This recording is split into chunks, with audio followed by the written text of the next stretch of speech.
자, 오늘은 이제 우리가 다 같이 우리 같은 옷을 입고 지금 우리 예배를 드리고 있는데요. 우리 청년들하고 우리 청소년부하고 같이 또 새롭게 우리의 모습이 어떤지, 우리가 하나됨이 어떤 건지 경험하고 있는 것 같아요. 오늘 제가 이것을 입고 설교를 하는데 이유가 그거라는 걸 설명을 드렸습니다.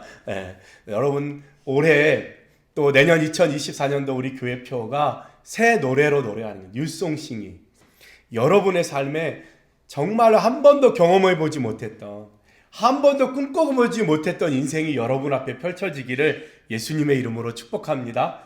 하나님은 어제의 일을 쓰지 않고 오늘 여러분과 함께 오늘의 일을 쓰기를 원하시는 거예요. 그래서 우리는 뉴송싱이에요. 우리 새 노래로 노래합시다. 여러분의 삶의 새로운 어제와 같은 오늘 아니고, 어떤 사람에게 지겨운 내일이 될 수 있는데 그런 삶이 아니라 매일매일 기대가 되는 삶, 기대가 되는 매일매일이 됐으면 좋겠습니다. 할렐루야. 오늘 말씀에 우리가 새 노래에 대한 이야기들을 보고 있는데, 오늘은 이사야서 5장에 나오는 포도밭의 노래라고 하는 제목이 붙은 본문이에요. 이 본문은 뭐냐면, 이사야 선지자가 하나님 앞에 부름을 받아요. 너는 이제 이스라엘 백성에게 내 말을 전해달라. 그러면서 왜 그러냐면 이스라엘 백성들이 너무 타락하고 너무 범죄해서 하나님이 차마 두고 볼 수가 없는 거예요. 그 정도로 타락했을 때. 그래서 이제 곧 나라가 멸망하기 얼마 안 남은 때, 그때 이사야 선지자가 하나님의 말씀을 들고 백성들에게 외치죠. 그 외치는 시작하는 5장에 뭐라고 되어 있냐면 이 포도밭의 노래를 부르고 있어요. 그냥 읽으면 포도밭에 했는데 포도밭이 잘 안 됐나 보다, 망했나 보다 하지만 사실은 이 본문은 하나님과 이스라엘 백성들의 사이를 설명하고 있어요. 왜 하나님이 그렇게 하셨는지, 이스라엘 백성들은 지금 어떤 모습인지, 왜 이스라엘 백성들은 곧 멸망하게 될지에 대한 이야기를 설명하고 있어요. 그리고 이 본문이 쓰여진 건 아마 바벨론포로 끌려가서 갔다 온 다음에 쓰여졌을지도 몰라요. 그렇다면 의미는 뭐냐면, 왜 우리나라가 망했을까에 대한 질문. 이 시대에는 신들의 전쟁이에요. 이 나라와 저 나라가 전쟁하는 건 저 나라의 신이 센지 우리나라의 신이 센지, 그래서 싸워서 지면 저 나라의 신을 섬기는 거예요. 왜 하나님을 믿는 우리가 졌을까? 왜 하나님의 성전은 저 이방인, 우리나라로 얘기하면 오랑캐죠. 오랑캐가 와서 어떻게 우리나라를 이렇게 할 수 있어? 그런 질문들이 있을 때, 왜 우리나라가 망했지? 라고 할 때 그것에 대한 답이에요. 그것에 대한 신학적 질문에 대한 답을 하고 있는 거예요. 왜 너희가 이렇게 이스라엘 백성들이 어려워졌는지에 대한 설명을 하고 있는 거예요. 그래서 이 노래로 그 설명을 대신하고 있는 거예요. 내용을 보면 그래요. 1절과 2절에 보면 하나님이 여기서 포도밭과 포도나무가 나오는데, 포도밭의 주인은 하나님이시고 포도나무는 이스라엘을 표현하는 거예요. 맨 7절에 보면 그 설명이 나오죠. 1절, 2절에는 주인의 친구가 얘기하는 거예요. 나는 내가 사랑하는 자를 위하여 노래하되 내가 사랑하는 자의 포도원을 노래하리라. 내가 사랑하는 자의 포도원이 어떤지 설명해 주겠다는 거예요. 내가 사랑하는 자에게 포도원이 있었는데 그 포도밭은 엄청 기름진 산이에요. 뭘 갖다 심어도 저절로 잘 돼야 되는 포도밭이 있었는데, 2절에 땅을 파서 돌을 제하고 열심히 가꾸어 줬는데, 그래서 좋은 포도나무가 맺힐 줄 알았는데 들포도가 맺혔다는 거예요. 좋은 땅에 최선을 다하여 가꾸었는데 안 좋은 열매가 맺혔다는 거예요. 들포도는 뭐냐면 작아요. 다 크지도 않고 작은데 덜 익었어. 더 이상 크지도 않아. 거기다가 벌레도 먹어서 상품가치라고는 전혀 먹을 수 없는, 그냥 버려야 되는 그런 포도만 열매가 맺혔다는 거예요. 하나님이 포도원 주인이 그렇게 정성을 다해서 그렇게 가꿨는데 결국은 뭐냐면 그 들포도를 맺는 그런 일들이 돌아왔다라고 하는 거예요. 그래서 3절 4절에 어떻게 할 거냐면, 하나님이 얼마나, 포도원 주인이 포도나무에 얼마나 정성을 쏟았는지 설명하는 거예요. 예루살렘 주민과 유대 사람들아 구하노니 이제 나와 내 포도원 사이에서 사리를 판단하라. 내가 내 포도원을 위하여 행한 것 외에 무엇을 더할 것이 있으랴. 내가 좋은 포도 맺기를 기다렸거늘 들포도를 맺음이 어찌 됨인고. 하나님이 온 정성을 다하여 포도나무를 가꿨는데 포도나무는 들포도만 맺는, 먹을 수 없는 그런 것만. 정성을 쏟는 거예요. 애를 쓰는 거예요. 그죠? 그런데 돌아오는 결과는 뭐냐면 왜 더 안 해주냐는 거예요. 왜 이 모양이냐는 거야. 더 하나님이 더 해줘야지. 하나님이 더 줘야지. 더 있어야지. 감사는 없고 받아야 될 자기 의무만 주장하는 그런 모습이 이스라엘 백성들의 모습이라는 거예요. 그런 이스라엘 백성들 향해서 하나님이 5절 6절에 이렇게 결단하세요. 이제 내가 내 포도원에 어떻게 행할지를 너에게 이르리라. 내가 그 울타리를 걷어 먹힘을 당하게 하고 그 담을 얼어 짓밟히게 할 것이요. 내가 그것을 황폐하게 하리니 다시는 가지를 자름이나 북을 돋우지 못하며 찔레와 가시가 날 것이고 내가 또 구름에게 명하여 비를 내리지 못하게 하리라. 범죄한 이스라엘 향해서 하나님이 하시겠다는 거예요. 이제 더 이상 돌보지 않겠다는 거예요. 이제 더 이상 가꾸지 않겠다는 거예요. 울타리를 치워서 여우와 뱀들이, 여우와 짐승들이 와서 그 포도나무를 다 없애. 그렇게 하겠다는 거예요. 그렇게 사랑했던 포도밭을, 그렇게 땀 흘려서 가꿨던 포도밭을 주님이 이렇게 하시겠다는 거예요. 그리고 7절에 얘기합니다. 이제 마지막으로 설명하는 거죠. 이스라엘 백성들에게, 이스라엘아, 포도원은 하나님이, 포도밭의 주인은 하나님이시고 포도나무는 유다 사람 너희들이다. 하나님이 그렇게 정의를 바랬더니 너희가 포악을 행하고 그렇게 공의로운 걸 바랬더니 너희의 부르짖음만 있구나. 이렇게 하고 탄식하시는 거예요. 주님. 그게 이스라엘 모습. 우리가 살아가다 보면 경험하잖아요. 저도 올해 한 해 하나님의 마음을 너무나 많이 경험을. 도대체 하나님이 우리를 어디까지 사랑하는 거야? 근데 나는 하나님 앞에 어떤 모습인 거야? 돌아보게 돼. 그리고 하나님이 사람을 사랑하는 것이 어디까지 가는지, 왜 사랑하는지, 왜 저렇게 딴짓을 하는데 끝까지 놓지 않고 포기하지 아니하시는지를 배우게 되는 것 같아요. 우리 하나님의 마음을 볼까요?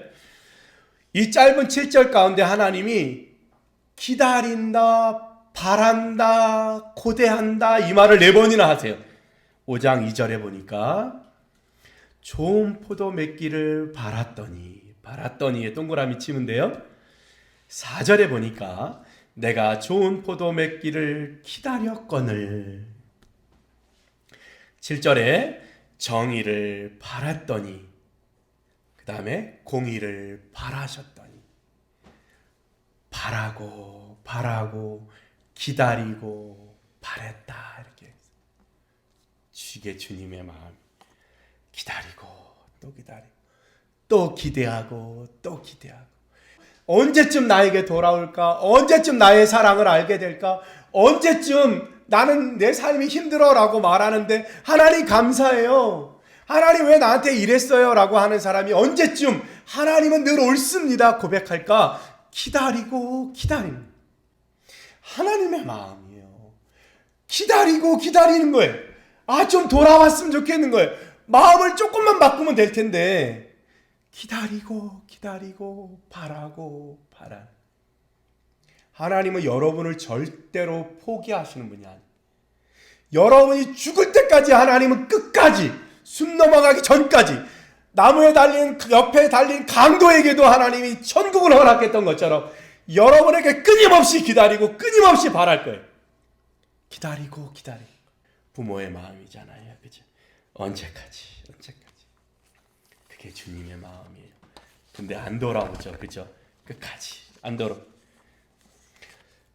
주님이 얘기합니다. 내가 이제 포도밭을 버릴 거야. 근데 잘 들어야 돼요. 하나님이 여러분이 싫어서 징계할 거야. 이게 아니에요. 주님은 주님이 할 거야 라고 하시지만 그 이유와 원인은 어디 있어요? 이스라엘 백성들 스스로 하는 거예요. 하나님이 하시는 게 아니에요. 하나님이 우리를 아프게 하고 하나님이 우리에게 전쟁을 일으키는 게 아니에요. 이스라엘하고 팔레스타인하고 싸우는데 그게 왜 하나님의 탓이에요? 누가 했어요? 하마스가 폭탄 쐈잖아요. 그죠? 이스라엘의 힘이 훨씬 세요. 그래도 국제법상 기다리는 거예요. 자기네 나라 땅이라고 여겨지지만 참는 거예요. 같이. 예루살렘 안에요. 예루살렘 성이 있어요. 예루살렘이 있고 예루살렘 안에 본 그 성이 있어요. 거기에 예수님 십자가에 못 박힌 곳, 마리아, 예수님 태안생한 곳, 그것이 다 있어요. 그런데도 불구하고 그 안에 4분의 1로 나눠서 구역을 나눠요. 예루살렘이 다 예루살렘이 아니. 베들레헴도 이스라엘 땅이 아니에요. 그래서 이스라엘 사람들도 베들레헴에 마음대로 갈 수가 없어요. 아브라함의 무덤이요? 볼 수가 없어요. 왜? 거기가 그 땅이 아니니까. 그래서 참다가 젊은 청년들 몇이서 아브라함 무덤 보려고 막 쳐들어가기도 하고 그래요. 그런 긴장 가운데 있어요.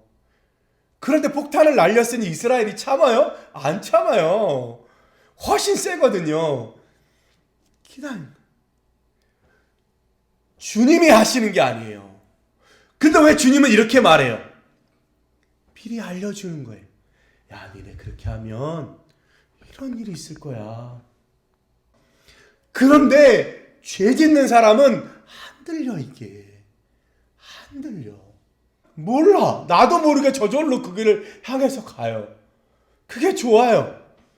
그러면 어떤 결과가 와요? 주님이 오늘 이야기한 이 결과가 오는 거예요.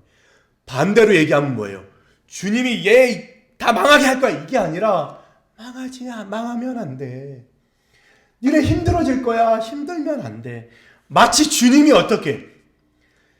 이스라엘 백성들의 고통이 마치 자기의 고통인 것처럼 부르짖는 거예요. 제발 그러면 안 돼. 니네 이렇게 될지도 몰라. 글로 가면 안 되거든.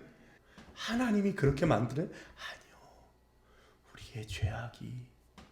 우리의 죄가. 아니 왜 죄 없는 사람이 갑자기 비가 쏟아져 홍수에 사람이 다 죽어요. 그 지구를 누가 만들었는데? 우리가 그 지구를 그렇게 만든 거잖아. 누가 만들어요? 우리가 만들어요. 우리 아이들 왜 그렇게 만들어요? 왜 정신병원이 모자랄 정도로 우리 아이들이 망가지고 있어요? 왜? 누가 만들었어요? 우리가 만들었어요. 우리가 만들었어요. 와, 더 좋은 세상, 더 나은 세상, 더 멋있는 세상 만들겠다고 열심히 하는데 그것이 결국은 우리를 어떻게 해요? 주님은 그걸 바라보고 안타까운 거예요. 주님의 사랑이에요. 주님은 여러분들 절대로 포기하지 않아요. 여러분들이 교회 나온 거 여러분 힘으로 나온 것 같아요? 그렇지 않아요. 누가요? 주님은 여러분들 너무 사랑하세요. 우리가 망가지고 우리가 고통당하는 거 원하지 않으세요. 주님은 매일매일 우리랑 새 노래를 부르고 싶으십니다. 할렐루야. 주님은 그런 하나님이. 마지막으로 7절에 얘기합니다. 포도밭을 한참 얘기하다 저게 무슨 얘기인가 하는데 7절에 설명해 주죠. 여호와의 포도원은 이스라엘 족속이요 그가 기뻐하는 나무는 유다 사람이라.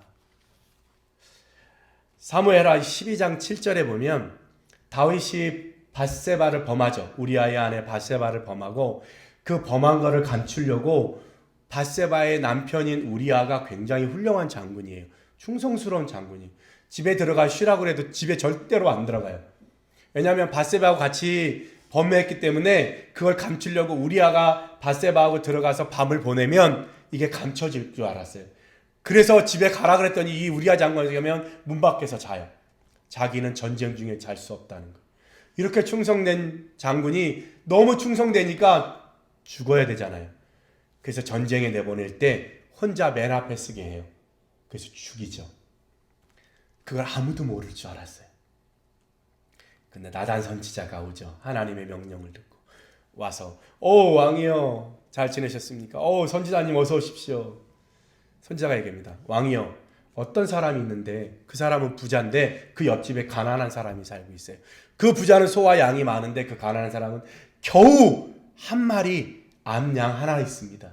그 양이 얼마나 소중한지 마치 자기 딸과 같아요. 그랬는데요. 근데 그 부자 사람이 자기 집에 놀러 온 사람을 위해서 자기 소와 양을 잡은 게 아니라 옆집 가난한 사람의 양을 한 마리밖에 없는 걸 뺏어서 그걸로 잔치를 벌였답니다. 왕이 대노했어요. 어떤 그런 인간이 그 사람한테는 4배나 갚게 해줘야 된다고. 어디서 그런 누구냐고. 내가 가만 안 두겠다고. 그럴 때 나단 선생가 12장 7절에 얘기합니다. 당신이 그 사람입니다. 다윗이 얼마나 놀랐겠어요. 자기는 감춘 줄 알았어요. 자기밖에 모르는 줄 알았어요. 근데 나단 선지자가 부자와 가난한 사람 얘기하다 갑자기 다윗이 그 부자가 그런 못된 놈이 있으면 내가 감옥에 집어넣어 가만히 안 두겠습니다라고 할 때 나단 선지자가 얘기합니다. 당신이 그 사람입니다. 얼마나 놀랐겠어요. 오늘 본문이 그 얘기예요. 주님이 여러분들을 사랑하신다는 거? 목사님 사랑하시겠지. 그 말 아니야. 여러분을 사랑하신, 나를 사랑하신 그 사람이 당신입니다. 하나님이 그렇게 사랑하고 여러분들의 삶을 축복하길 원하시는 그분이 바로 여러분들을 사랑하신다. 멋있죠? 성경이 굉장히 문학적이에요. 어떻게 그런 인간이 있을 수 있어? 당신이 그 사람입니다. 여러분, 하나님은 여러분들 너무 사랑하세요. 하나님이 어디까지 사랑하시냐면요, 이렇게 사랑하세요. 4절에 내가 내 포도원을 위하여 행한 것 외에 무엇을 더할 것이 있으랴. 내가 좋은 포도 맺기를 기다렸더니 들포도를 내가 더 무엇을 해줄까? 그럴 정도로 주님은 해주신 거예요. 주님이 더 이상 할 게 없다라고 할 정도로 여러분을 여러분이 고통당하는 거 하나님 원하지 않으시고 어떻게 하든지 할 수만 있으면 여러분들이 돌아와서 주님 편에 서기를, 그것이 여러분이 여러분답게 살 수 있는 길. 하나님이 하나님이실 때 우리가 진정한 우리가 될 수 있는 거예요. 그래서 우리가 하나님을 말하는 거예요. 하나님을 믿으라고 말하는 거예요. 하나님을 의지하라고 말하는 거예요. 사람을 만드신 분, 그분이 가장 사람답게 사는 방법을 알기에 그분을 알아야 우리가 진짜 사람답게 사는 거예요. 요즘에 고민은 그거예요. 우리는 왜 살까? 살기 위해서 사는 거예요. 살기 위해서. 살기 위해서 일하라고 했더니 일하느라고 사는 거예요. 생각해 보세요. 살기 위해서 우리는 일해요. 가족들을 위해서 우리는 돈을 벌어요. 근데 돈을 벌기 위해서 가족들을 버려요. 직업은 평생 내가 살아가며 내가 하는 일, 내가 하고 싶은 일을 하라고 직업을 정하는데 우리는 그 직업 때문에 내가 하고 싶은 일을 포기하고 살아요. 세상이 그런 걸요? 아니요. 세상은 원래 다 그렇게 사는데요? 아니요. 그리스도인은 그런 삶이 아니에요. 왜 우리가 돈을 버는지, 왜 우리가 한 번쯤, 답은 얻을 수 없을지 몰라도 한 번쯤 고민하는 여러분들 되시기를. 그래서 여러분의 삶은 주님의 마음을 흡족하게 해야 돼요. 조금 가난하고 조금 모자라고 조금 결혼도 늦게 하고 조금 아이도 늦게 낳고 조금 사는 게 좀 퍽퍽해 보여도 의미를 알고 살아가. 그래서 인생이 꽉 차서 태어날 때는 내가 울고 사람들이 기뻐하고 박수치지만 죽을 때는 사람들이 울지만 나는 웃으면서 떠날 수 있는 그런 사람이 되기를. 멋있다. 내가 책에서 봤거든. 기도하겠습니다.